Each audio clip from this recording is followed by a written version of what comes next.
हाल ही में भारत ने ऐसी घोषणा की है कि उसे जम्मू और कश्मीर राज्य में लिथियम धातु के विशाल भंडार मिले हैं।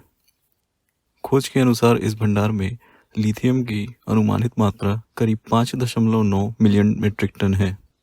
और अगर ये आंकड़ा सही है तो इसका मतलब ये होगा कि भारत के लिथियम के अनुमानित भंडार विश्व के सभी देशों की तुलना में 7वें सबसे ज़्यादा हो गए हैं।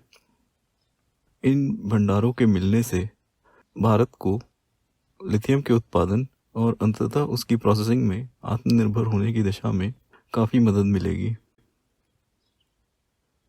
लिथियम का इस्तेमाल मोबाइल फ़ोन्स, लैपटॉप और इलेक्ट्रिक कार्स की बैटरी और ऐसी ही अन्य बेहद ज़रूरी और दुनिया में बड़ी मात्रा में इस्तेमाल की जाने वाली टेक डिवाइसेस के निर्माण में होता है।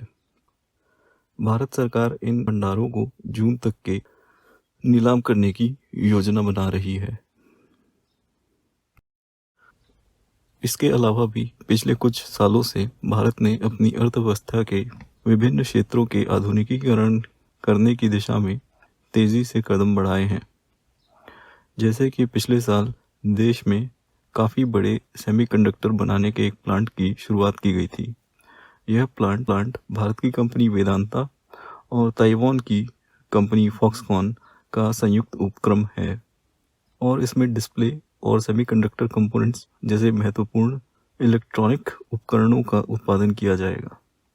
इसी तरीके से आईफोन बनाने वाली कंपनी एप्पल की भी ऐसी योजना है कि वो को साल 2025 तक आईफोन बनाने के अपने वैश्विक केंद्रों में से एक के रूप में विकसित करना चाहती है। इससे पहले सैमसंग कंपनी ने भी साल 2018 में भारत में दुनिया की सबसे बड़ी मोबाइल फ़ोन बनाने की फैक्ट्री का उद्घाटन किया था।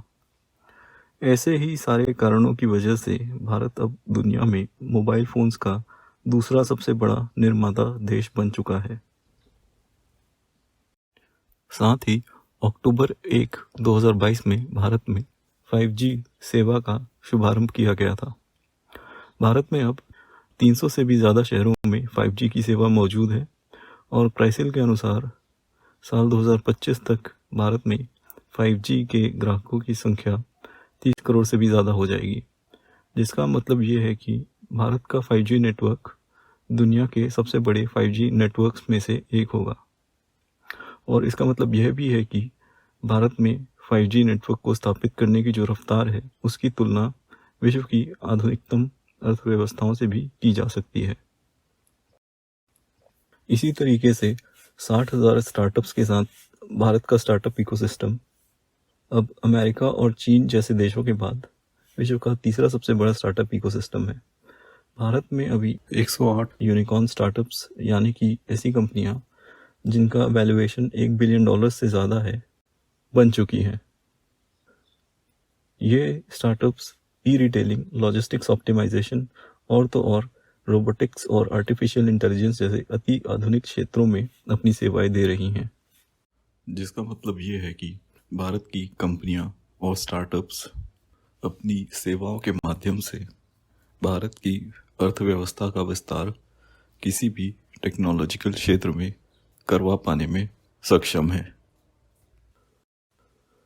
प्रौद्योगिकी और उद्योग के क्षेत्र में हो रही ऐसी उन्नति के कारण भारत की अर्थव्यवस्था के आधुनिकीकरण की गति को संतोषजनक माना जा सकता है। साथ ही साथ ऐसा भी कुछ हद तक देखा जा सकता है कि भारत में अब नई टेक्नोलॉजियाँ लगभग उसी समय आ जाती हैं जितने में वो विश्व के किसी भी आधुनिक देश में अपनाई जा रही होती हैं। और इसी कारण से भारत में अब हो रही टेक्नोलॉजिकल प्रगति की रफ्तार को विश्व के किसी भी अन्य देश की तुलना में संतोषजनक समझा जा सकता है।